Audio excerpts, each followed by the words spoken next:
vídeo de hoje eu vou contar a história completa do único evento da Tríplice Coroa que estava faltando a ser abordado nesse quadro. No ano passado contamos as origens das 24 horas de Le Mans e o início desse ano também disponibilizamos para vocês a história do glamouroso circuito de Monte Carlo. Vou deixar para vocês no card no final do vídeo esses dois episódios para você conferir. Porque o dia de Indianápolis chegou, uma das corridas mais antigas do mundo, que já ultrapassou a marca de 100 edições, com vencedores emblemáticos e chegadas impressionantes ao longo de 200 voltas ou 3 horas de corrida. Antes de contar a história do tempo das corridas norte-americanas, eu gostaria de agradecer aos membros que nos apoiam todos os meses aqui no canal Fla Gamer. Se você quiser patrocinar o canal Fla Gamer, é só você clicar no botão embaixo Seja Membro para você conferir os benefícios exclusivos, como lives privadas, acesso antecipado a vídeos, roteiro do Por Dentro dos Circuitos e muito mais. Tá esperando o quê? É só você clicar aqui no botão do membro e juntar-se ao nosso clube. Fiquem ligados, pois o Por Dentro dos Circuitos começa agora.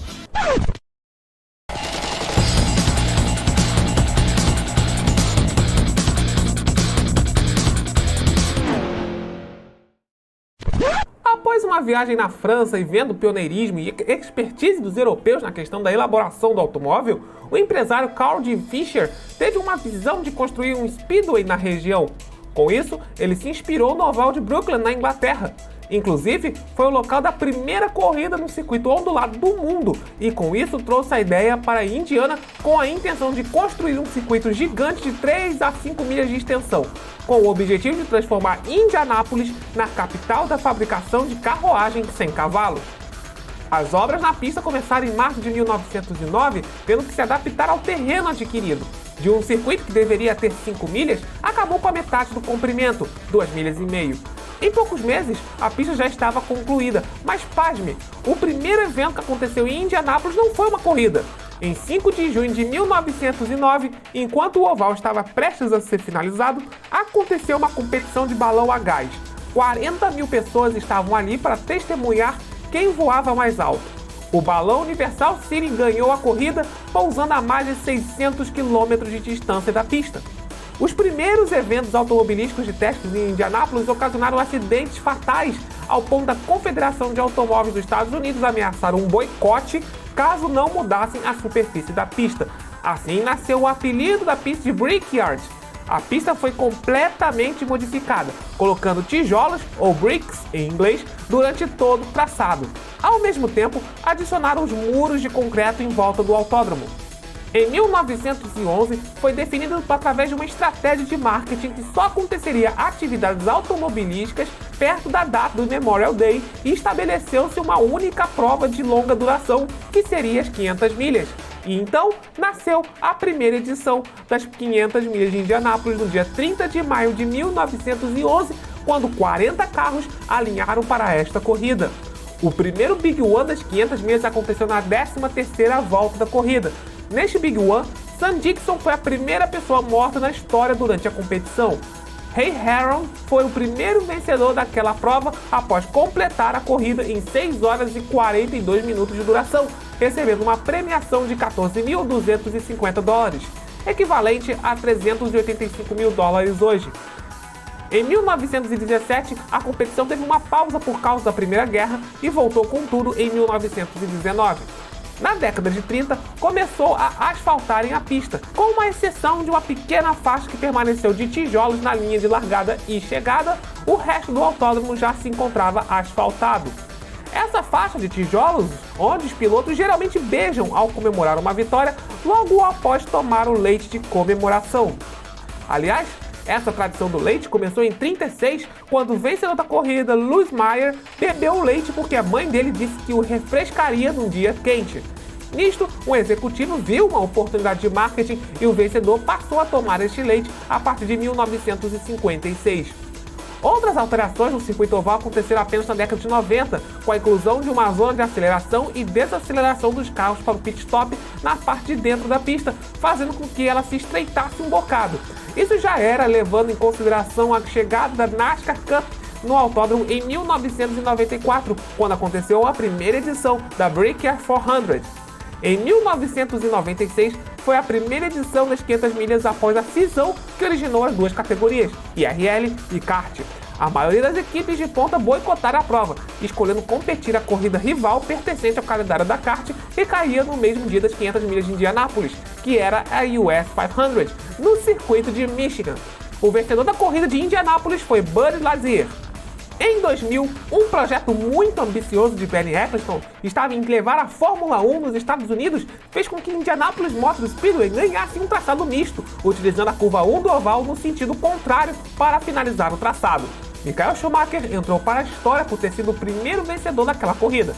Em 2008, voltava a acontecer quase após 100 anos uma corrida de motociclismo em Indianápolis, mas obviamente no circuito misto com um novo trecho de baixa velocidade para evitar que as motos percorressem a curva 1 do oval no sentido contrário. O traçado misto tem muita história para contar, porém merece mais atenção no futuro por dentro dos circuitos. Se você quiser saber mais da história do misto em Indianápolis, só se inscrever aqui nesse canal, pois em breve você poderá ver este episódio no ar. Em 2016, aconteceu a 100ª edição das 500 milhas de Indianápolis. O final da prova foi dramático porque não sabia se os líderes iriam conseguir completar a janela sem splash and go. Os pilotos que estavam à frente de Alexander Rossi tiveram que fazer uma parada. Através da ajuda do Brian Hartley em seu rádio, ajudando a poupar o combustível, ele conseguiu vencer a sua primeira 500 milhas de Indianápolis através da economia de combustível. Ele começou aquela volta, para vocês terem uma ideia, com mais de 20 segundos de vantagem e terminou aquela volta com apenas 4 segundos e meio de vantagem. A sua gasolina acabou na volta para os boxes. Em 2019, uma coisa inesperada em Indianápolis aconteceu. Depois de mais de 100 anos na administração de Rummel George, um grupo empresarial liderado pelo Roger Penske comprou a pista de Indianápolis. E logo na primeira corrida sob a administração do Roger Penske, quase não aconteceu por causa da pandemia do coronavírus em 2020. Felizmente, aquela prova aconteceu, porém, em outra data, fora do Memorial Day, apenas no mês de agosto, pela primeira vez na história e também sem contar com a presença do público. A vitória daquela corrida ficou com Takuma Sato. As 500 milhas é um evento grandioso, ao ponto de ocupar boa parte do mês de maio com atividades na pista. Começa 2 semanas antes com a corrida da Indy no circuito misto. Em seguida, acontecem várias sessões de treinos, algumas envolvendo os iniciantes das 500 milhas para testar se conseguem manter uma determinada velocidade de média. Uma semana antes da corrida, ocorrem 2 dias de classificação. No primeiro dia, é definida as posições 10 até a última posição, enquanto no segundo dia, os 9 primeiros da primeira sessão disputam a pole position. O tempo é definido através da média de velocidade que cada piloto percorre durante 4 voltas. Quando há mais de 33 inscritos para a prova, temos o Bump Day, no qual aqueles que não conseguem tempo para ficar nos 33 melhores tempos são desclassificados. Até mesmo equipes tradicionais já foram eliminadas no Bump Day, como na edição de 1995, quando Emerson Fittipaldi e Al Unser Jr., que ganharam as 2 últimas edições daquela prova, não conseguiram se qualificar para a corrida. De qualquer forma, a posição do grid pouco importa para uma prova de 3 horas de duração, pois é um evento que exige bastante estratégia. A prova disso é que houve 2 edições das 500 milhas em que o vencedor largou em 28º. Por fim, na sexta-feira antes da corrida acontece o Carb Day, que é o último treino que serve para as equipes ajustarem os carros para a corrida principal no domingo. A história do Brasil nas 500 milhas de Indianápolis começou em 1984, com a participação do Emerson Fittipaldi num carro rosa 47, patrocinado pela WT Racing Promotions, piloto que conquistaria 2 vitórias em 89 e em 1993. Hélio Castro Neves conquistou 3 vitórias nas 500 milhas e desde 2009 vem tentando igualar os números de A.J. Foyt, Al Unser Jr. e Rick Mears, que são os pilotos que mais ganharam a competição. Tony Kanaan, após vários anos de tentativas frustradas, conquistou a sua vitória suave no ano de 2013 com a narração do Luciano do Vale, a última narração deste locutor das 500 milhas em vida. Confira. Dale, Tony, dale. Que vitória! Gil de Ferran também conquistou uma vitória no ano de 2003.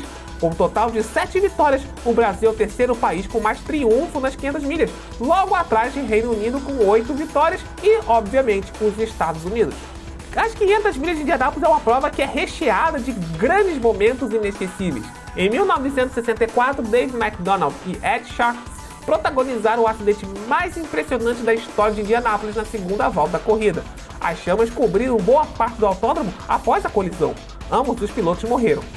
A edição de 1977 foi marcada com a primeira corrida que teve entre uma de suas participantes, uma mulher. Janet Goodyear conseguiu qualificar o carro número 27 para a corrida, mas infelizmente ela abandonou na volta 27.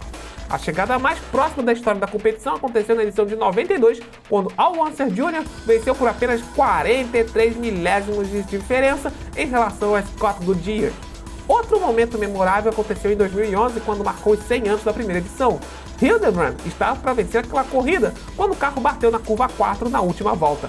A vitória caiu no colo de Dan Wheldon, que entrou para a história ao quebrar o recorde que estava intacto desde 1912, como piloto que ganhou as 500 milhas com menos voltas lideradas. Apenas uma. A que importa.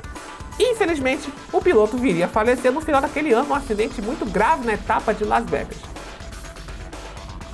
Nos videogames, a primeira vez que Indianapolis apareceu foi no simulador Indianapolis 500. Esse jogo de DOS, que já mencionei no especial de Fórmula Indy, foi uma quebra de paradigmas dos jogos do gênero, porque foi a primeira vez que o jogador poderia fazer ajuste no carro, além de competir 100% de comprimento da corrida, das 500 milhas.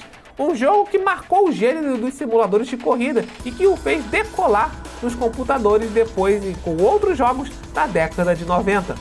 Outros jogos com o tema das 500 milhas surgiram mais pra frente, alguns fizeram mais sucesso que outros. A SEGA, por exemplo, já fez uma versão para arcade da Indy 500 em 1995, com a licença oficial da categoria. Infelizmente, por motivos de demanda, não houve um porte para os consoles em detrimento ao Daytona USA. Outro jogo mais obscuro ainda foi lançado para PlayStation 1 apenas no ano de 1997, chamado Indy 500. Em 2007 foi lançado para o Wii o Indianapolis 500 Legends, representando as corridas da década de 60 e 70 da mais famosa prova norte-americana. Em 2009 saiu o Indianapolis 500 Evolution para o Xbox 360, que tem a mesmíssima proposta do jogo de Wii. Atualmente, você pode tentar simular as 500 milhas de Indianápolis utilizando o chassi da Fórmula Indy presente em jogos como Forza Motorsport 7 e Project Cars 2. E agora com a volta rápida que eu dei no circuito oval de Indianápolis no jogo R-Factor 2 através do mod do carro da Fórmula Indy e da pista de Indianápolis.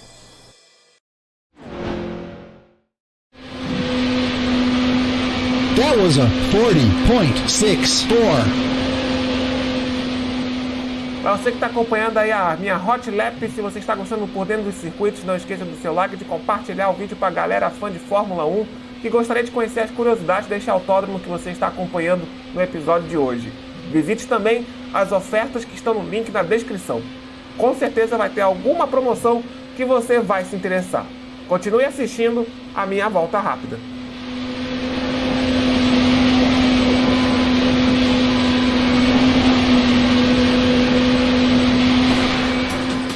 E após essa volta de hoje, por dentro dos circuitos de hoje, acaba por aqui. Mas fica aqui ainda no Fla Game, porque eu vou estar te sugerindo agora mesmo mais 2 outros grandes episódios do Por Dentro do Circuito para você aproveitar. Um grande abraço a todos e até a próxima!